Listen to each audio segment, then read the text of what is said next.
Hey y'all, what's going on? This is Jackie, and today I'm making a video about the pitfalls of emergency codes. So I saw this article and it was talking about the emergency codes. And basically, the emergency codes are the codes that they use in hospitals. So, like, let's say a patient is in cardiac arrest or something's going on, they call a code blue, right? Or depending on your facility, if it's a fire, they may call a code red, things like that. So, it's the codes that they call overhead when there's a situation going on in the hospital.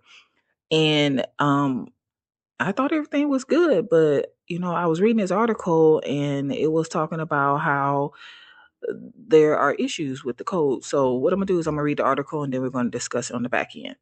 So, plain language announcements may improve hospital staff responses to non clinical emergencies compared to traditional coded messages, according to a new nurse led study from Cleveland Clinic. The research, conducted by two assistant nurse managers at Cleveland Clinic, Medina, in Ohio, was inspired by their own delayed response to a Code Silver, an active shooter announcement. Despite understanding the code, both nurse leaders hesitated to act as they processed its meaning.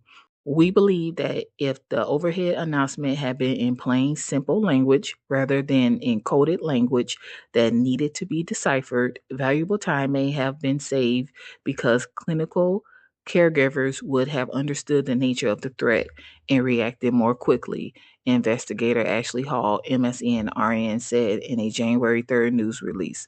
For the study, researchers tested nurses' responses to two weather related emergency announcements, one using a coded term and the other plain language. When the coded announcement was played, no participant could identify all 8 steps of the hospital's response policy. Additionally, fewer than 50% could identify the type of emergency. In contrast, participants demonstrated a significant better ability to describe the emergency and respond appropriately when the plain language announcement was used.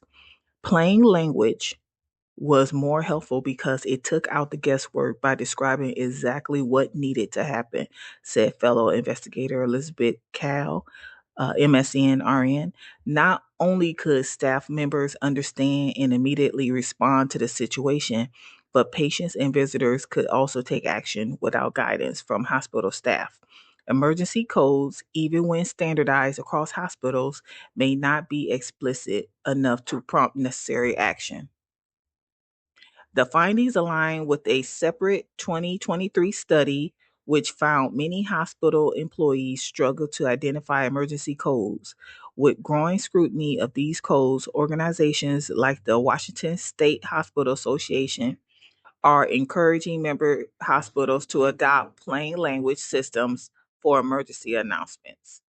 So what I got from that is basically what they're saying is when a code is called overhead, instead of it just being like a code silver, code gray, code blue, it needs to have instructions on what to do next. So like a code, like if it's a fire alarm, depending on what facility you work in, it could be a code red. So if they call a code red overhead, okay, I know what a code red is. And, you may or may not know what a code red is, but what do you do after that? So when a code red is called, what do you do? There are things that you as the staff you have to do. Do you know what to do? So that's basically what they're saying. Saying is yes, it's okay to call a color the code in whatever color or the code in whatever word, but there needs to be instructions on what you want the staff to do. And yeah, I mean that makes sense. I had never thought about it like that.